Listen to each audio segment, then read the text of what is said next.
Welcome back.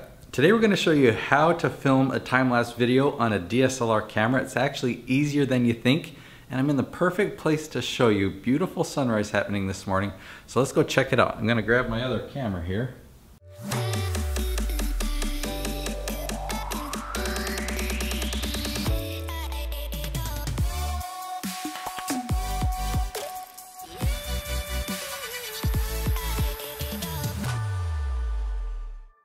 Alright, we're just gonna go upstairs onto the roof.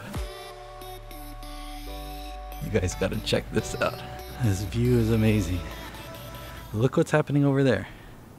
So, I'm gonna set up my tripod really quick. Had my screen flipped the other way. Okay, so all I did was set up my camera and hit record. There are features that you can do where it will actually create an automatic time lapse for you, but you have to have a certain timer, and it will take an incremental photo every, whatever time you set it to, and then it will piece it all together.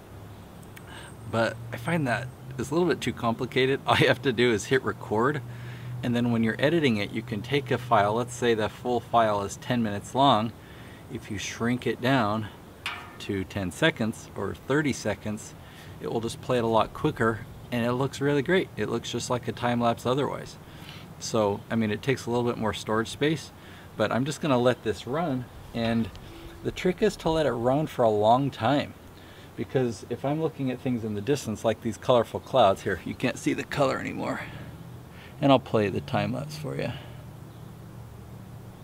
Okay, so if we're looking at these beautiful colors, the stripes and the clouds in the distance, we're not going to see a whole lot of movement, but over time we'll see the colors change, we'll see movement in the clouds, and you compress, say, a half hour into just 30 seconds, it's going to look great.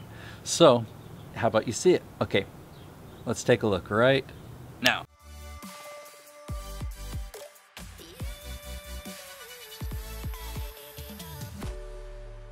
So I don't film sunrises very often. I don't aim my camera directly at the sun very often. And so one mistake that I made is the lighting settings. I put the ISO, the sensitivity, on automatic, but the shutter speed and stuff I didn't turn high enough or small enough, so that it kind of locked out, and as the sun came up, it got a little bit too bright. So anyway, I made some adjustments midway through the time lapse, and that's why you might see just a quick transition in lighting and color. Anyway, but it still looks awesome.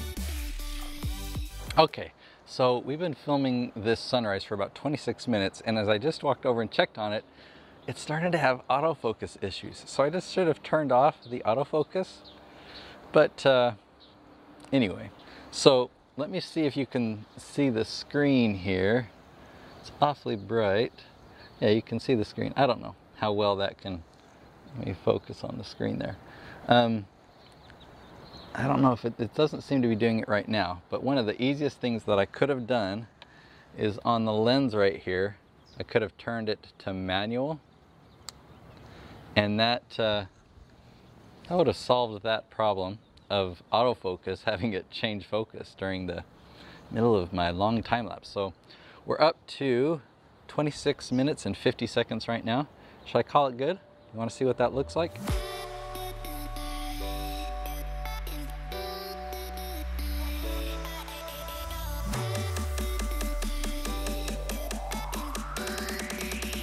So hopefully you found these quick tips helpful. Just go out. The best way to learn how to do a time lapse is just to do one. If you're filming on your iPhone, in fact, this one right here is great for doing time lapses. It actually has a time lapse setting. So all you need to do is prop this up with a tripod, or prop it up against a rock or something that can hold it up, and then hit that time lapse button, and it will just create one automatically for you. So I'm home and I've grown a beard, but I wanted to add one more thing to this video, because on the way home, using this very phone, I used the iPhone time-lapse feature and filmed this time-lapse outside of the airplane window. Check it out.